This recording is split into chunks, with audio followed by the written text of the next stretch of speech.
Hey there, welcome to another live today. Today we're talking about Reiki. So we're not doing art today. I know I've done a lot of art lives lately, but today I wanted to talk about Reiki and a little bit of a concept to do with Reiki and something that I hear a lot in the Reiki community about people becoming drained and exhausted and tired during and after their Reiki sessions when they've been the practitioner. And a lot of people ask as well, am I giving a part of my energy away? Is my energy being drained? Why do I feel so tired? Why do I feel so exhausted? And it's a really interesting concept, and it's something that doesn't really get talked about that much. Although I have covered it before with a few people on this channel when I've had podcasts and guests on. By the way, I do have a podcasts playlist, so you can go and check out the many discussions that I've had with wonderful, wonderful people over the years on this channel, from shamans, pagans, Reiki masters, sound healers, you name it. There's loads of people on there. Even my Reiki teachers on there as well. So this concept of energy drain and of people becoming drained during and after Reiki sessions. And it's something that I've never really, personally, I've never experienced it. I've never felt that I felt drained or exhausted or overly tired. I do put a limit on myself, and I do say as well that like usually three clients is enough for me in the day, because we've got enough things to be doing through the day as well. We've got that there might be appointments, there might be phone calls, there might be business stuff that you need to do, there might be admin stuff if you're running your own business. There's eating and rest in between as well. So that's just as important. So that steps us on to this concept of like, are we giving ourselves enough time to actually live our lives, to actually do the stuff that we need to do in everyday life? So if we're doing like back-to-back healing sessions and you're not having a break and not having the space in between, then it's going to have a detrimental effect on you overall as a practitioner.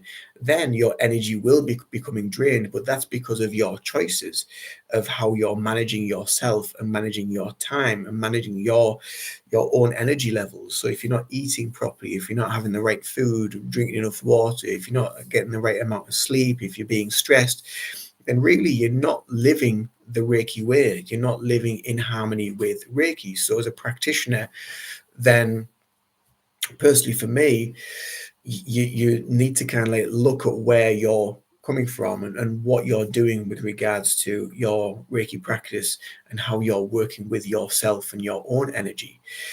So let's just break it back a little bit. Let's break it back to the very foundations of Reiki. So we're talking about the Reiki principles. We're talking about self-healing. So what are the Reiki principles and what is self-healing? And it's something I've covered quite a lot in various videos, but it's good to just dip into every now and again, because the Reiki principles and the foundations and the mantras and the meditations is it's all the foundations of Reiki. And if we don't have them, if we don't have these pillars in place, if we don't have these foundations in place, your practice is going to be like very much off center. It's going to be very much out of sync. So that being said, let's think and look at the Reiki principles, the Reiki precepts. So we've got, just for today, let go of anger. So what is that telling us? So it's not just the one emotion or the one feeling that we're looking at with regards to this.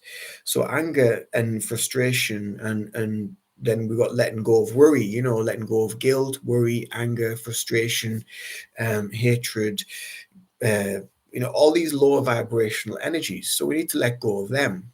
Why do we need to let go of them? Because when we're doing energy healing, the emotions are energy.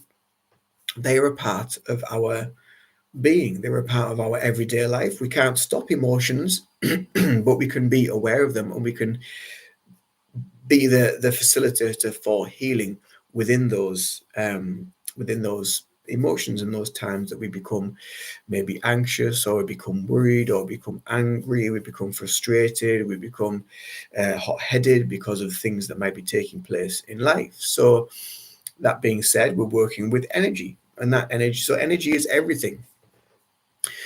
Once we started to work with these lower frequency emotions, and we've let go of the anger and the worry, then we can start to become a little bit more harmonious, a little bit more grateful, for everyday life. And we see things with more clarity because we've started letting go of this stuff that we don't need. We've let go of this stuff which is weighing us down a little bit.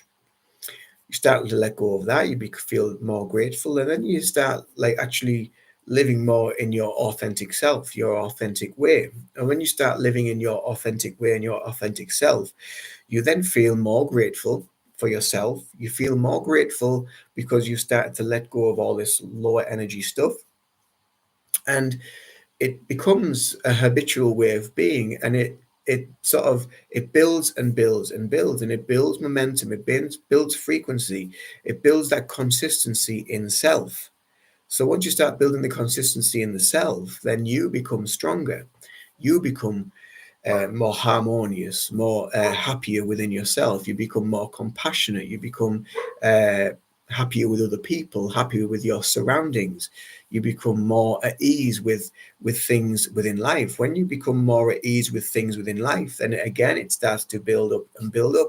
You build up on that. You become more at ease with all life and people that are around you and all life that is around you. And then you start to see that actually everything around you and everyone that is around you and all life, nature, the plants, insects, animals, they're all a direct aspect of you.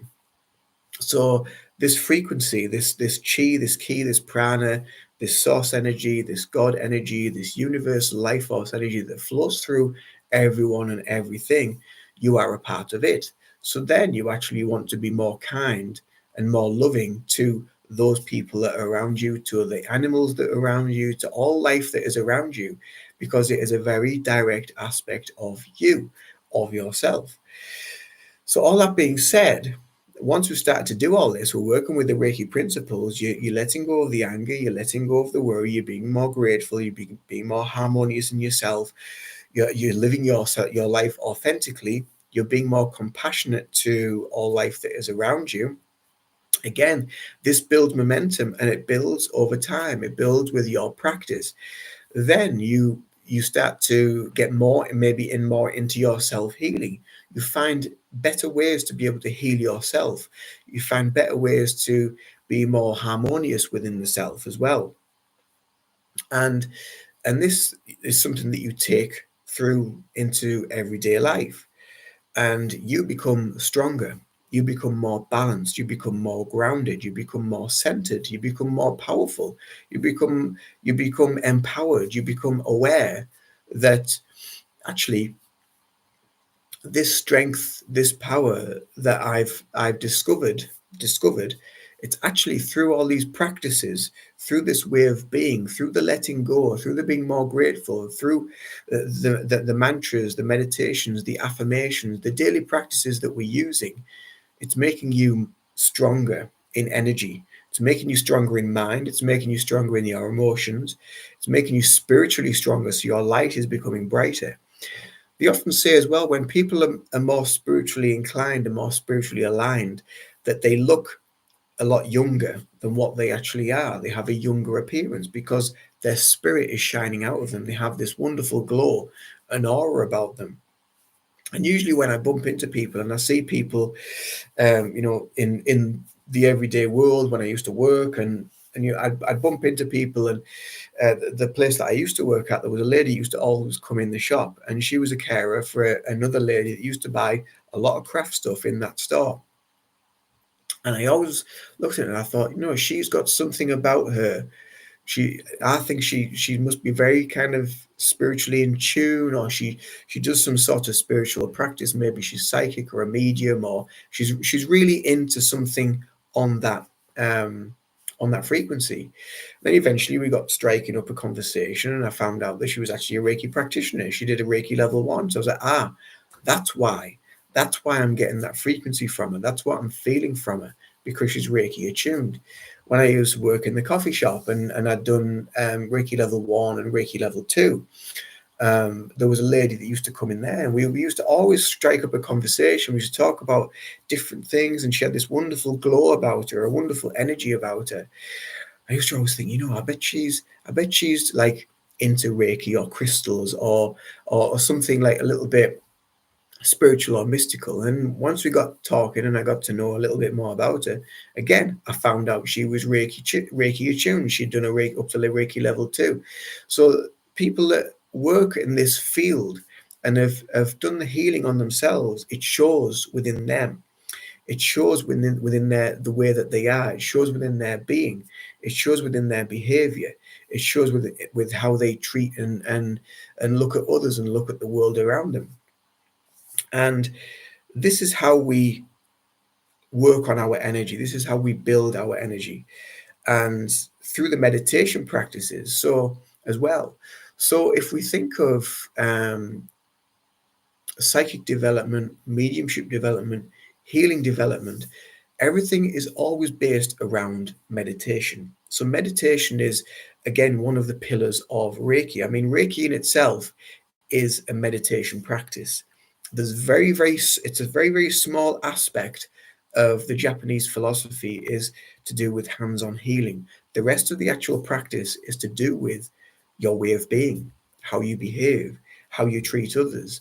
Are you holding on to anger? Are you holding on to worry? Are you living in lower vibrational states, or are you living a more authentic way? Are you being compassionate to others? So Reiki in itself is a very deep, mystical, esoteric meditation practice. So we're looking for that deeper light within us. And that is what it's all about. The more we work on that, the more we do the self-healing, the more we do the mantras, the more we do the affirmations, the more we do the self-healing, the hands-on healing practices, the more we work with visualization and seeing this light glowing within us, we start to feel lighter, we feel younger, we feel fresher, we feel more vibrant, we feel like we can take on different things. So in turn, we are focusing on ourselves. Reiki in itself is a system for self-development and self-awareness. And it's only then when you've worked on your self-development and self-awareness that you can then harness the healing for others. So that being said, because we're working on ourselves, we're doing the meditation, we're living that Reiki way, or we're living in the precepts, we're living with the meditations, we're using the mantras, we're using the visualization techniques, then we are focusing that intention on us, on our energy. So we're building that energy within. If we think about working with mediumship, so mediums, when they work, they talk a lot about this meditation practice that is known as sitting in the power. So there's a sitting in the power meditation that you use with mediumship development. The sitting in the power meditation, what is that? Again, it's a meditation, and it's focusing on that light within you, and it's expanding that light beyond your physical body and out to connect to the universe, to connect to the spiritual realm. So when we're in meditation, a lot of the time meditation, we go inwards. With the sitting in the power meditation, when you want to develop your mediumship or your psychic abilities, you're sending your awareness outwards. So you're imagining and you're visualizing and you're sensing with every part of your being, your energy expanding further and further. You're clearing your auric field, you're expanding, you're seeing your energy fill your home. You're seeing your energy move beyond your home and into the sky. It's moving into the clouds, it's moving into the astral realms. You know, it's a great way to sort of help to lift and lift your energy higher and higher. When we're doing Reiki meditations, it's very much a similar thing. So we're focusing on this bright light, this light that's within. Some teachers, which is what I used to teach at the very, very beginning until I sort of deepened my understanding of it, some teachers like you to visualize a white light coming down through the crown into your third eye, down into your throat, into your heart, into your belly, or into your heart, and expanding down your arms and out of your hands, all the way down into your belly, into your root chakra, down your legs, into your feet, and into the earth. That is perfect as well. That is perfectly fine. And there is no right or wrong with regards to this. Now I like to visualize when I'm doing leading the meditation through courses, visualize that white light either in the belly or in the feet and moving up through the body and then filling the whole body and filling the being and feeling that energy expanding outwards into your aura, into the room, and feeling your energy outwards into the room and expanding beyond that. When I'm doing home cleansing and home healing, what I tend to do then is I tend to do a very similar thing where I will sit in the middle of the room, or I will sit in the middle of a house, wherever it may be, wherever I may feel that there's some dense energy. I will sit and I will meditate and I will expand my consciousness. I will expand my light beyond my physical body, being, and out. And I would just see it as a visualization that my light is expanding out into the room, filling every room. If I'm doing a healing session around my own home and I'm wanting to cleanse all the energy in the house, I will sit in one room and I will visualize a white light moving out of me, um, moving out into the space, out into the room, and I will follow the journey of that energy into every space, every room, every cupboard, every corner of of the building. So, and it's going into the very fabric of the building. It's going into the ground. It's going into the roof. It's going into the attic. It's going, and it's cleansing all of that space. It's shifting all of that heavy debris that may be there. So we're constantly working and building our energy, and that is what it's all about. So from the very foundations of Reiki upwards, from the Reiki principles themselves and upwards, we're building and building that momentum. We're building that energy to the point that we become just a vessel of pure love, of pure light. And I'm not saying that things aren't going to affect you. I'm not saying that you're going to walk through life and everything's just going to bounce off you and you're going to be floating around on a pink cloud. Things will affect you because you're human, but you will have the foresight, you'll have the grounding, you'll have the awareness of being able to deal with it yourself. You'll become more stable. So going back to when I was in my 20s, every little thing affected me. Everything affected me. ACJ. So ACJ says, I was taught the same and like what you've just said, feels more natural. So, that's someone else is teaching and feeling the same as well with what I've just been talking about. So there we go. So it's a part and parcel of the process.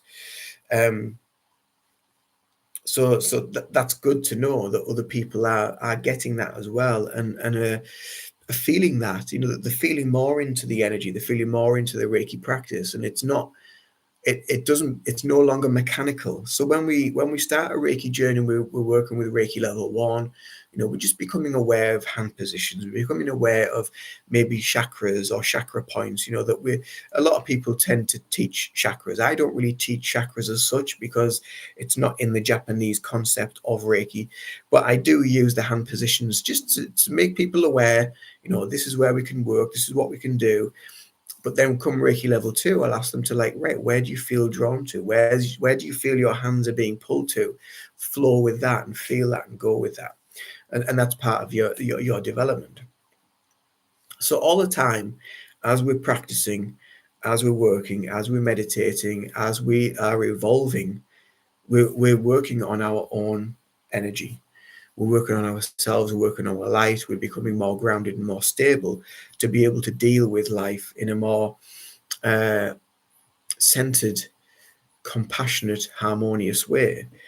So for the practitioners that may feel drained, they may feel as though they're using their own energy, then, so when you're not Reiki trained, you can still do hands-on healing when you're not Reiki trained. However, you are using a part of your own energy. So your own intention is going into that. This is from my understanding, what I feel currently now.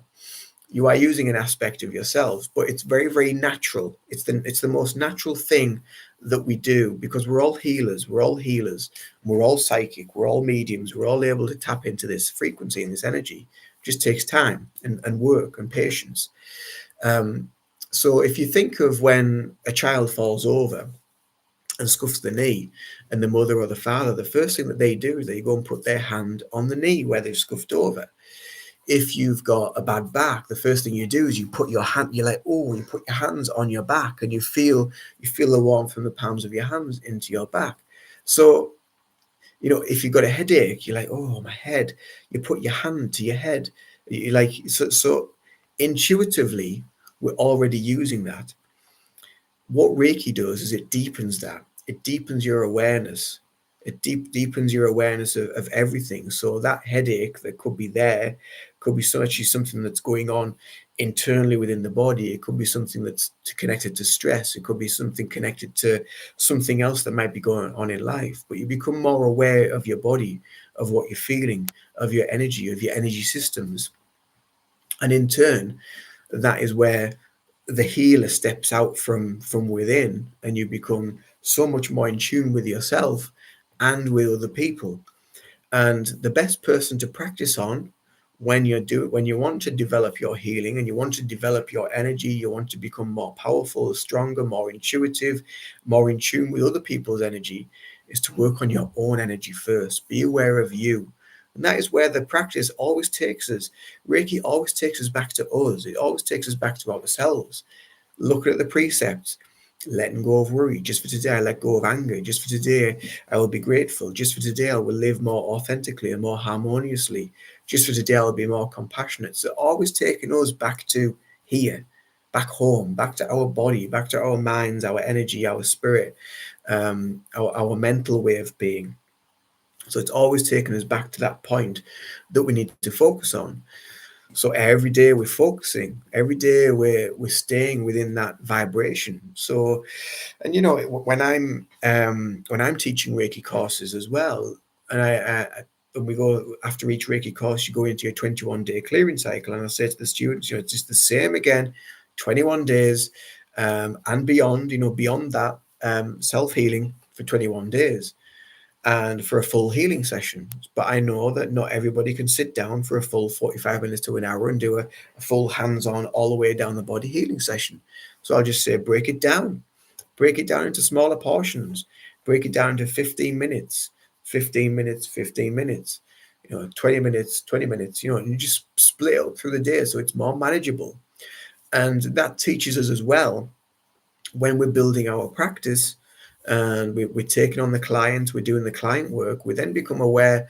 I know now that, 3, 4 clients maximum for me a day is more than enough. It's more than enough, because, like I said earlier, we've got other things to deal with in life as much as we want to help everybody and help the world. We've always got to come back to ourselves and look after ourselves first, because how can you pour from an empty cup? And that's what we're doing. We are harnessing and building our energy. We're building our frequency. So maybe if you've got a cold, or you're feeling under the weather, or you've got a headache, or you've been getting over a man flu or a sickness or diarrhea, or something, or maybe even surgery, or something that's had a real big effect on the physical body, you can't do any of this. You can't be giving healing to other people, because it's you that's going to be getting the healing first. So there is something that we talk about in Reiki, which is known as reciprocal healing. So when we're giving a healing session, we are also receiving the healing at the same time as the client. But if you're in a good, high vibrational, powerful place, you won't need as much. You'll still get a bit here and there. It's guaranteed to be there and be flowing through you, but the client will be getting most of it. But if you're feeling depleted, if you're feeling drained, if you've had a really heavy day and you're feeling really stressed out, you're feeling overworked, you've maybe got migraines, or you've got colds, flus, you've got all this physical stuff going on, then you shouldn't be giving a healing session, because that, again, you're going to be receiving more of the healing than the actual client.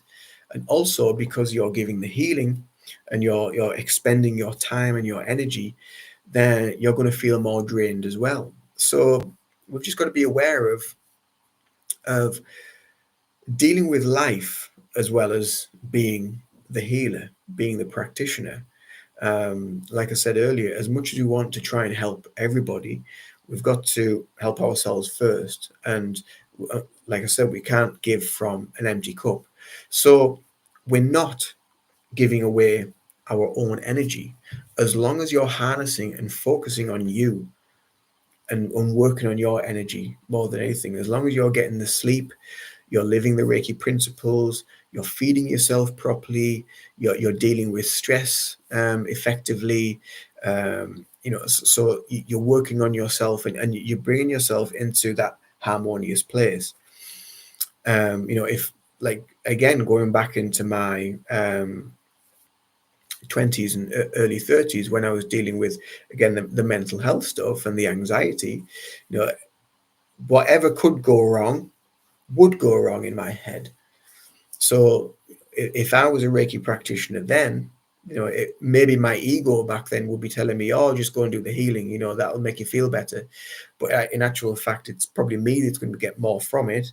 And also, I'll be wearing myself out because mentally, I'm just not ready. I'm not fit for it. So that's the other aspect of it as well. So we really have to focus on us and take that time. And it's something that, when I speak to a lot of other practitioners and a lot of other healers that are local to me and globally as well, when I speak to a lot of them around the world, we talk a good talk, as healers, we do talk a good talk, but we also want to give, as much as we can of ourselves to be able to help. There's a guy that's been on this channel called Franz Steiner, and he's a Reiki teacher, Reiki author, practitioner, and he travels the world teaching Reiki courses.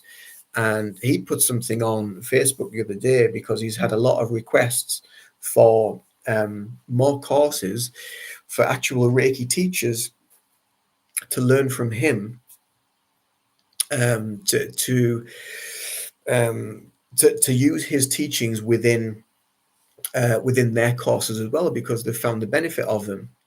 And he's actually put this post out saying that he just doesn't have the time, although he's going to do some online stuff to be able to give some advice to Reiki teachers as well. So it's all about, focusing on us and looking after our own energy. So whether it's a walk in nature, whether it's doing some gardening, whether it's being creative, doing some art, doing some crafting, meditating, getting some proper sleep and rest, and all the stuff that we need to do to keep ourselves strong. Sonia says, I enjoy my time to energize. Absolutely. So we are batteries. We are energy drains and receivers. And we've got to focus on that. We've got to look after that. We've got to recharge ourselves. We have to think of ourselves as batteries. Because if everything is energy, then the energy, what comes out of a battery is the energy to make something work. So our energy comes from our heart, so if our heart is depleted, if we feel empty, if we're not connected to our spirit and our joy and our love, and our creativity, if we're not connected to that, then we're going to feel depleted. We're going to feel a little bit drained. So again, looking after that aspect of us, finding that thing in life that makes us tick, that makes us go, yes, this is what I love to do. This is what this is my passion. So for me, it's art, it's music. That really feeds the soul. And as soon as, what I've found recently, because I've left employment and I'm focusing on self-employment, but as soon as I let that go, this huge surge of creativity now is flowing through me, and I'm painting, I'm crafting, I'm doing lives, I'm doing mandalas, I'm just like non-stop. But it's not tiring, it's not draining, because it's coming from my soul, it's coming from my very spirit, my essence. And what I find as well when I'm doing that, when I'm in these places of high vibrational states, of doing things that I love, and I've mentioned this before in many videos before, time just flies. It just whooshes by, and you're like, bloody hell, it's like 4 hours later, but it doesn't feel like that. It feels like half an hour, and that's because you're in that wonderful flow, spiritual state where time has no meaning. Time is an illusion. And this is where the aspect of distance healing comes in as well. You know, that when we're in them spaces of wonderful frequency, and we're focusing on ourselves, and our spirit feels strong and we feel strong and grounded, and we're giving the distance healing sessions, you know, there is no time and distance. It's there, it's now. And that's why we're always working with the present moment. The present moment is where everything is. There is nothing else. There is no past. There is no future. It's been and it's not happened yet. And then the more we focus on the present moment, the more we can uphold the Reiki principles, which takes us all the way back around again. If we think about a spiritual practice, it's a spiral ritual. Okay, so look at the word spiritual. So it's, for me, spiral, ritual. So it's spiritual. So you're going round. Everything is taking you back. Everything is bringing you back to you. So as I mentioned earlier, when we're focusing on ourselves, we're always coming back home. We're always coming back to our own soul, our own spirit. We're harmonizing, we're focusing on that, and then we can facilitate the healing out to others. And it's the same with when you're stepping into that wonderful energy, and time is just flying by, and it all goes round in a circle, and again it comes back to us. It comes back to that present moment, being in that wonderful flow state where nothing else matters, nothing else is occurring. You're just so focused. And that is where the Reiki principles are always bringing us back with this spiral ritual. It's always bringing you back to the now, to become more balanced, to become more harmonious. The more you do it, it's like anything, you know, the more you live the Reiki way, the more consistent your Reiki practice becomes, the stronger your Reiki practice becomes, the stronger your own Reiki energy becomes, and you don't become as depleted. You don't feel as drained because you're constantly going back to you and focusing on your own energy. And it really is a wonderful, wonderful place to be. And so there is no energy drain. We're not giving anything away. So this takes us now to our practice. So when we are doing the hands-on healing, so obviously I mentioned earlier that, you know, within the Japanese concept of Reiki, there's a tiny, tiny amount connected to hands-on healing. The rest is a self-discipline practice for self-development and self-awareness. So let's look at the actual hands-on healing. Let's talk about that a little bit, you know, with regards to energy depletion. So when we're in that state, when we're doing the hands-on healing and we're working down the body, we're maybe following our intuition or we're following the chakra points, totally optional. There is no right or wrong. Um, where are we as a practitioner? Where is our mind in that moment? So are we thinking about what's for tea tonight? Are we thinking about, oh, I shouldn't have done that this morning? Are we worrying about something that's occurred earlier in the day? Are we feeling anxious about something that might be happening later on in the day? So we're not truly in the present moment when we're in the practice. So this is why we need to work with this practice, that we work on ourselves. Then we can use it within the healing practice, of hands-on healing with our clients, with our friends and family and loved ones, our animals and our pets, our food and plants and water. It brings us, the practice takes us more into the present moment.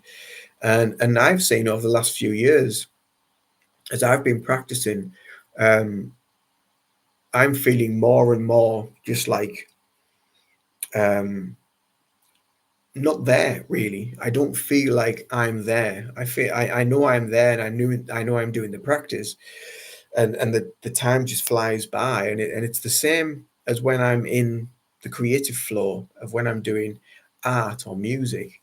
um I don't feel like I'm there. I feel like I'm channeling from my very spirit, from my very soul, and I've even a lot of my clients have said that they've felt a difference in the healing, because as my practice has developed, then the hands-on healing practice develops as well. So within this hands-on healing practice, again, like I say, where are we in mind, in energy, in the emotions? Are we overthinking things? Are we thinking, like, because we get a lot of visuals as well sometimes in sessions, and the clients might get a lot of visuals, but as practitioners we might see things, we might see colors, we might be aware of little flashes of light around the body, or you might be aware of the aura, the auric field, you might see the color around them. You might be aware of colors over the third eye, or you might see colors in your own third eye as you're giving the healing. But what are you doing then with it? Are you over analyzing it and thinking, well, oh, well, that's this blue colors, that's the third eye, so what could it mean about the third eye? Right, okay. And you've got your hands over wherever it may be on their body, but your mind is somewhere else. So you've taken yourself away once again from the present moment, from the practice. So this is where we have to go back then to the Reiki principles and the Reiki meditations and the precepts, to come back more into the alignment of the present moment, to be in that state of just sheer presence of this universal force, this energy that is permeating and flowing through all of us. And as you develop as well, as you develop your practice, you'll be more in tune with it. You'll feel it on different levels. And over the years that I've been practicing, my awareness of the energy around my body has increased tenfold. I can feel it, a lot stronger in various parts of my body than what I would have done maybe 10, 15 years ago. It's a gradual progression, but you do become more in tune with your body, with yourself. So if our minds are going elsewhere and we're not in that nice flow state, that nice present moment of non-attachment, of no connection, then you're going to feel a little bit depletion, because you're off somewhere else. You're thinking and maybe worrying or speculating on what this could be or what that might be, where in actual fact we don't need to be anywhere. We just need to be there. We just need to be present and just allow the Reiki healing to do what it needs to do. How can we conceptualize what is taking place? How can we put into words what is actually happening in that session? Because a lot of the time there will be elements of ego that will come into it. There will be there'll be something.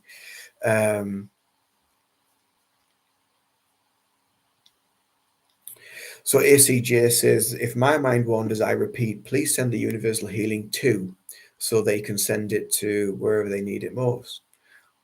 Yeah, so it brings you back into that alignment of the present moment, of what you're doing, the actual function and the act of giving healing.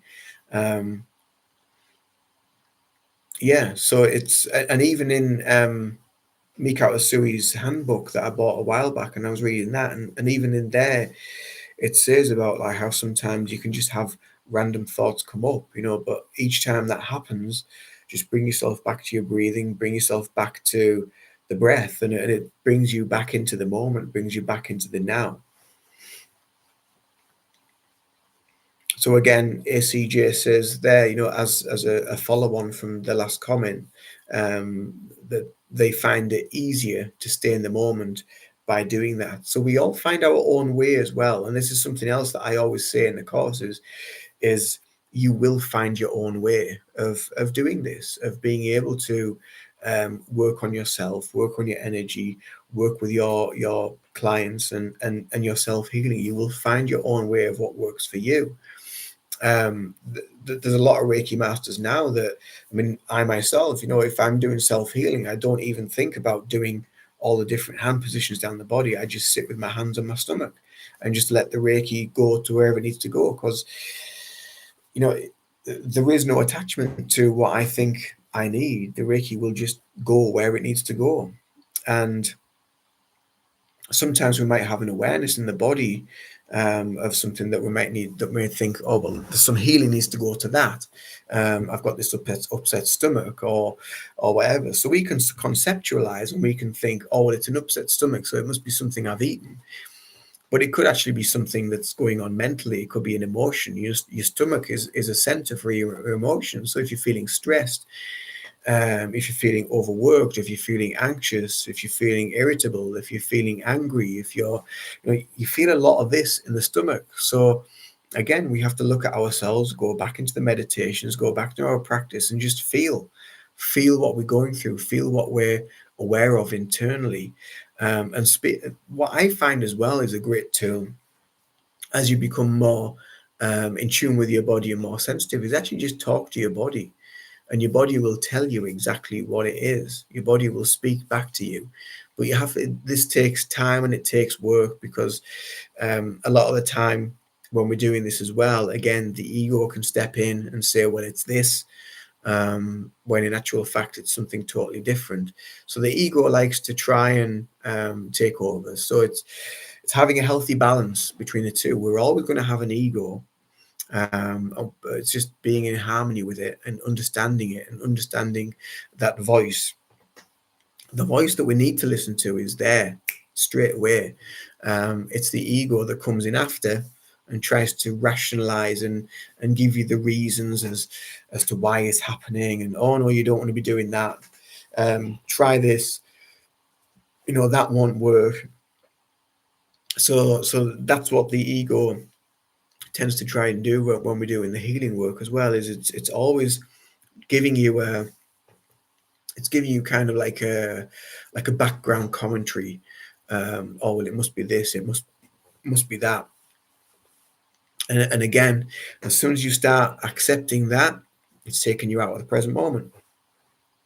Everything can take you out of the present moment. If there's a noise in another room when you're trying to give a nice relaxing Reiki healing session, and there's a big clunk in another room, and you think, oh God, what the hell was that? You're out of the present moment straight away. Then you've got to come back into the present moment. So this is why it's a practice. It's a self-awareness, self-development, self-healing practice. And that's why we work on ourselves before we facilitate the healing. So it's not going to drain us. The only thing that is draining us is ourselves, by either doing too much, overdoing it, being too worried about the different things, about what might be going on, by not looking after ourselves properly or effectively, by not eating right, by feeling overstressed, overworked, maybe anxious of the things that are taking place in the world. Maybe you watch the news that morning, it's playing on your mind, like, oh my God, they've put this up. How am I going to cover my bills for this, that, and the other? Again, it's creating anxiousness and worry in the mind, which I know I mentioned this earlier. We all have it. We're all aware of it.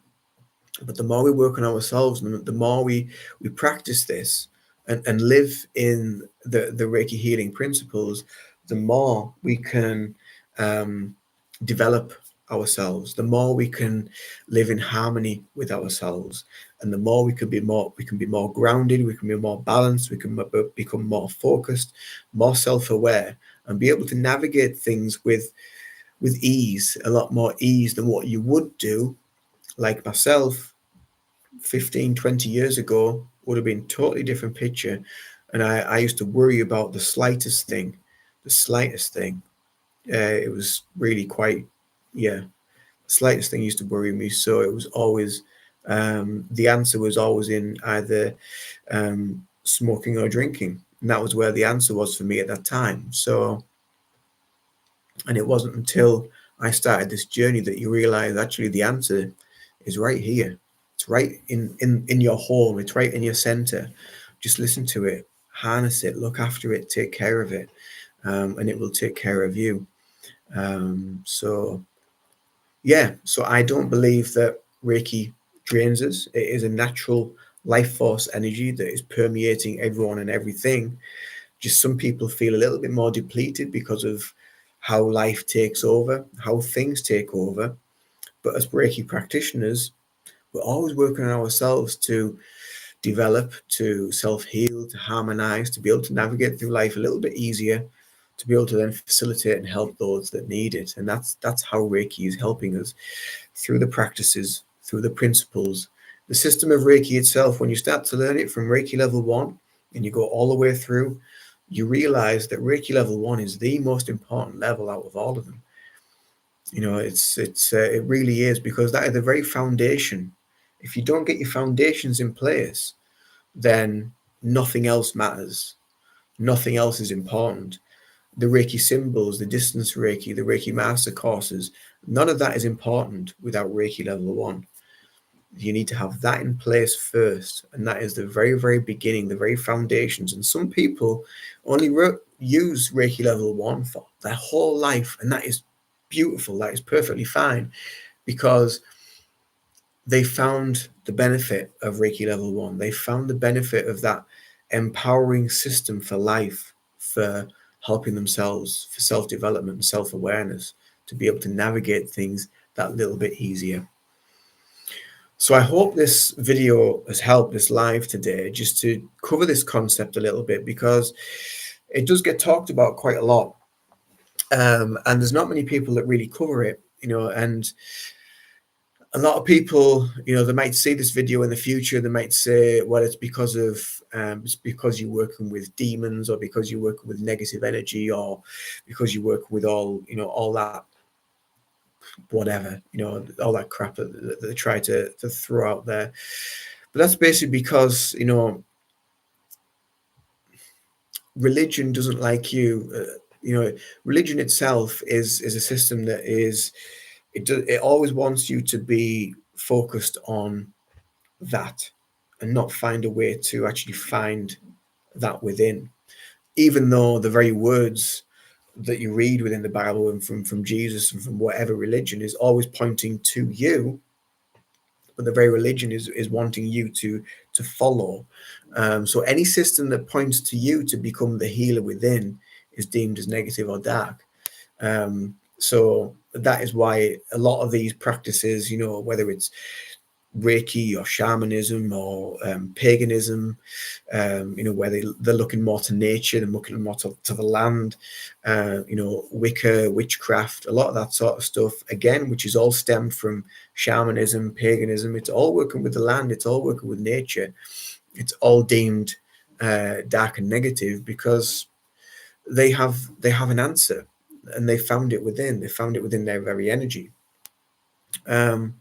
So yeah, and that is just my beliefs and my understandings at this time. So yeah, so I hope this live has helped to cover a few topics which have been on my mind lately, which I thought, it's time to maybe delve a little bit deeper with that. Thank you for the likes, thank you for the loves that I've received today, thank you for the comments, thank you for the ongoing support on this channel as well. And I will see you in another video or another live soon. I've got about 16 videos currently scheduled up until towards the end of June. So there is a lot of content waiting to go out. So if you enjoyed this, please do subscribe to the channel.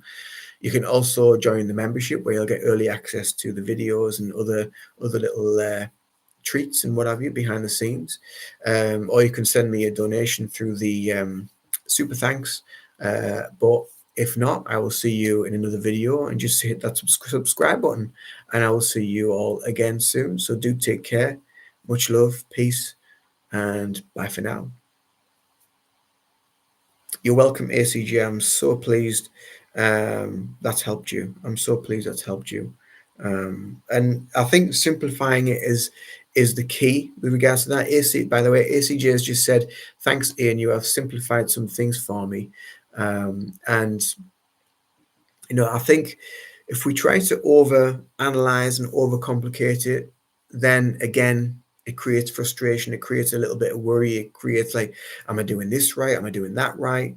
And again, it starts messing with the mind a little bit. So yeah, just peace, find peace with it, and just allow it to be. So yeah, thanks for watching, and see you again soon. Much love. Namaste. Bye for now.